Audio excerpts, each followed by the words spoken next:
ಇದೆಲ್ಲ ಯಾರ ದುಡ್ಡಲ್ಲಿ ಬರ್ತಾ ಇದೆ? ನಾವು ಏನಾದರೂ ಕೆಲಸ ಮಾಡಬೇಕಂದ್ರೆ ಇವ್ರದ್ರ ಅಲಿಬೇಕಾ? ನಾವು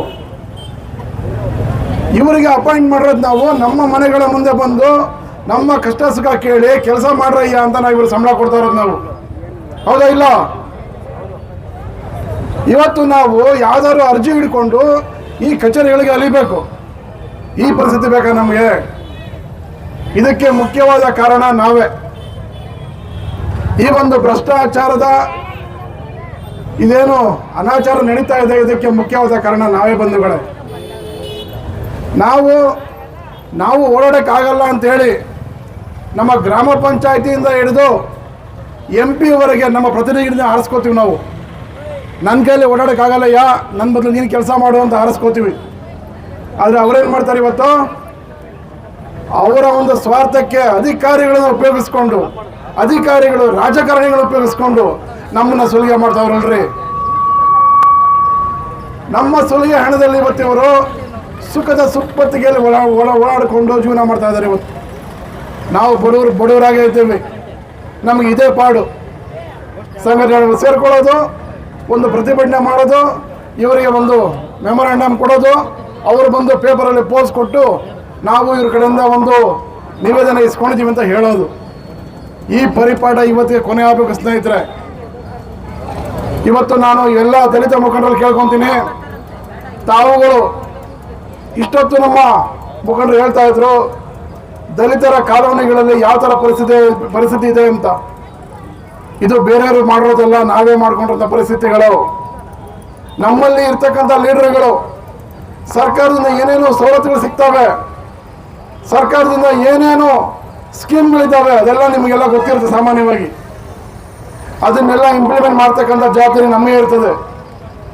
ನಮ್ಮನ್ನು ನಂಬಿ ಅಮಾಯಕರು ಎಷ್ಟೋ ಜನ ಹಿಂದೆ ಇರ್ತಾರೆ. ಇವತ್ತು ನಮ್ಮ ತೇಜಸ್ವಿ ಅವರು ಎಲ್ಲರನ್ನೂ ಒಟ್ಟುಗೂಡಿಸಿ ಈ ಒಂದು ಪ್ರತಿಭಟನೆ ಮಾಡ್ತಾ ಇದ್ದಾರೆ. ಇವತ್ತು ಇಂಥ ಮಹಾನ್ ನಾಯಕರು ಹುಡ್ಕೋತಾರೆ. ಅವರು ನಿಮ್ಮನ್ನೆಲ್ಲ ಇವತ್ತು ಕರೆಸಿ, ನೋಡಪ್ಪ ನಾವು ಹಿಂಗಿರ್ಬೇಕು, ವ್ಯವಸ್ಥೆಗೆ ಸರಿ ಮಾಡಬೇಕು ಅಂತ ಹೇಳ್ತಾ ಇದ್ದಾರೆ. ಇವತ್ತು ಈ ಒಂದು ಪರಿಸ್ಥಿತಿ ಮುಂದೆ ಬರೋದು ಬೇಡ. ಪ್ರತಿಯೊಬ್ಬ ನಾಗರಿಕರು ನಮ್ಮ ಬದ್ಧತೆಗಳು ಏನು, ನಮ್ಮ ಕರ್ತವ್ಯಗಳೇನು ಅನ್ನೋ ತಿಳ್ಕೊಂಡ್ಬಿಟ್ರೆ ಇಂಥ ಭ್ರಷ್ಟಾಚಾರ ಇರೋಲ್ಲ. ಒಂದು ಹೇಳ್ತೀನಿ ಸ್ನೇಹಿತರೆ, ಈ ಒಂದು ಸರ್ಕಾರಿ ಕಚೇರಿಗಳಲ್ಲಿ ಗ್ರಾಮ ಪಂಚಾಯಿತಿಯಿಂದ ಹಿಡಿದು ಹೇಳಿದಾಗೆ ಎಲ್ಲರಿಗೂ ಸಂಬಳ ಕೊಡ್ತೀವಿ ನಾವು, ಪ್ರತಿಯೊಬ್ಬರಿಗೂ ಸಂಬಳ ಕೊಡ್ತೀವಿ. ಅವ್ರು ಯಾಕ್ರಿ ಕೆಲಸ ಮಾಡಬಾರ್ದು? ಒಬ್ಬ ವಿಲೇಜ್ ಅಕೌಂಟೆಂಟು ಅವನ ಕೆಲಸ ಏನ್ರಿ? ಒಬ್ಬ ವಿಲೇಜ್ ಅಕೌಂಟೆಂಟು ಪ್ರತಿಯೊಂದು ಹಳ್ಳಿಗಳಿಗೆ ಇಂತಿಂಥ ದಿನ ನಾನು ಹೋಗ್ತೀನಿ ಅಂತ ಬೋರ್ಡ್ ಹಾಕಬೇಕು. ಆ ಹಳ್ಳಿಗಳಿಗೆ ಹೋಗ್ಬೇಕು, ಆ ಹಳ್ಳಿಗಳಲ್ಲಿ ಏನೇನು ಕೆಲಸಗಳಾಗಬೇಕು ಬರ್ಕೋಬೇಕು. ಅಲ್ಲಿ ಅವನು ಮನೆಗೆ ಆ ಒಂದು ಸವಲತ್ತುಗಳನ್ನು ತಲುಪಿಸ್ಬೇಕು. ಅವನ ಜವಾಬ್ದಾರಿ. ಅವನನ್ನ ನೋಡ್ಕೊಳ್ಳೋಕೆ ಅವನ ಮೇಲೆ ಆಫೀಸರು. ಇವತ್ತು ಇವ್ರೇನು ಮಾಡ್ತಿದ್ದಾರೆ? ಇವರು ಯಾರು ಏನೂ ಕೆಲಸ ಮಾಡಲ್ಲ. ಬೆಳಗ್ಗೆ ಎದ್ರೆ ಮೀಟಿಂಗು. ಆ ಮೀಟಿಂಗಲ್ಲಿ ಅದು ಏನು ಕಡ್ದು ಕಟ್ಟೆ ಹಾಕ್ತಾರೋ ದೇವರಿಗೆ ಗೊತ್ತದು. ಬೆಳಗ್ಗೆ ಎದ್ರೆ ಮೀಟಿಂಗಪ್ಪ, ಪ್ರಗತಿ ಪರಿಶೀಲನೆ. ಏನು ಪ್ರಗತಿ ಮಾಡ್ತೀರಾ ನೀವು? ಲಂಚ ಎಷ್ಟು ತಗೊಬೇಕು, ಯಾರ್ಯಾರಿಗೆ ಬಗರ್ಕುಮ್ಮು ಪಾಣಿಗಳನ್ನ ಕೊಡಬೇಕು, ಯಾರ್ಯಾರಿಗೆ ಸಾಗುವಳಿ ಚೀಟಿಗಳು ಕೊಡಬೇಕು. ಅಲ್ಲದೆ ನಿಮ್ಮ ಯೋಗ್ಯತೆಗೆ ಇಷ್ಟು ವರ್ಷಗಳಿಂದ, ಸುಮಾರು 20 ವರ್ಷಗಳಿಂದ ನಾನು ಅಬ್ಸರ್ವ್ ಮಾಡ್ತಾ ಬಂದಿದ್ದೀನಿ. ಈ ಬಗರ್ಕುಂ ಸಮಿತಿಗಳಲ್ಲಿ ಚುನಾಯಿತ ಪ್ರತಿನಿಧಿಗಳಿರ್ತೀರಾ, ಶಾಸಕರಿರ್ತೀರಾ. ನಿಮ್ಮಲ್ಲಿ ಎಷ್ಟು ಅರ್ಜಿಗಳು ಬರ್ತವೆ, ಎಷ್ಟು ಜನಕ್ಕೆ ನೀವು ಬಗರ್ಕುಂ ಸಾಗುವಳಿ ಕೊಟ್ಟಿದ್ದೀರಾ, ಅದು ಉಳುಮೆ ಚೀಟಿಗಳನ್ನ ಎಷ್ಟೆಷ್ಟು ಲಂಚ ತೊಗೊಂಡಿದ್ದೀರಾ ನಿಮಗೆಲ್ಲ ಗೊತ್ತಲ್ರಯ್ಯ. ನಿಮಗೆ ಬಡವರು ಯಾಕ್ರೆ ಸಾಯಿಸ್ತೀರಾ ನೀವು? ಈ 20 ವರ್ಷಗಳಲ್ಲಿ ಎಷ್ಟು ಜನ ಬಡವರು ಕೊಟ್ಟಿದ್ದೀರಾ ನೀವು ಸಾಗುವಳಿ ಚೀಟಿಗಳನ್ನ? ಇದನ್ನು ನಾವು RTIನಲ್ಲಿ ಕೇಳಿದ್ರೆ ಅದಕ್ಕೇನು ಹಾರಿಕೆ ಉತ್ತರ ಕೊಡ್ತಾರೆ, ಮಾನ ಮರ್ಯಾದೆಯಿಲ್ಲದೆ ಅಂತಾರೆ ಇವರು. ದಯಮಾಡಿ ಪ್ರತಿಯೊಬ್ಬ ನಾಗರಿಕರು, ನಮ್ಮದ್ರಿ ದುಡ್ಡು, ಆ ಆಫೀಸ್ ನಮ್ಮದು, ಆ ಆಫೀಸಲ್ಲಿ ಖರ್ಚು ಮಾಡ್ತಕ್ಕಂಥ ದುಡ್ಡು ನಮ್ಮದು, ಅಲ್ಲಿ ಕಸ ಗುಡಿಸೋರಿಗೆ ಕೊಡುವಂಥ ಸಂಬಳ ನಮ್ಮದು, ಅಲ್ಲಿ ಕರೆಂಟ್ ಚಾರ್ಜ್ ನಮ್ಮದು. ಹಿಂಗೆಲ್ಲ ಇದ್ದಾಗ ನಾವು ಯಾಕ್ರಿ ಕೇಳಬಾರ್ದು ಅವರಿಗೆ? ಪ್ರತಿಯೊಬ್ಬರು ಜಾಗೃತರಾಗಿರಿ, ಪ್ರತಿಯೊಬ್ಬರು ಕೇಳಬೇಕು, ದಂಡಿಸ್ಬೇಕು ಅವ್ರಿಗೆ. ಅವೆಲ್ಲ ಮಾತು ಕೇಳೋದು ಅವರು. ಒಂದೆರಡು ಸಂಘಟನೆಗಳು ಕೇಳಿದ್ರೆ ಆಗಲ್ಲ. ಹಾಗೆ ಪೊಲೀಸ್ನವ್ರ ವಿಚಾರ ಬಂದಾಗ ನಮ್ಮ ಸ್ನೇಹಿತರು ಹೇಳ್ತಾ ಇದ್ರು,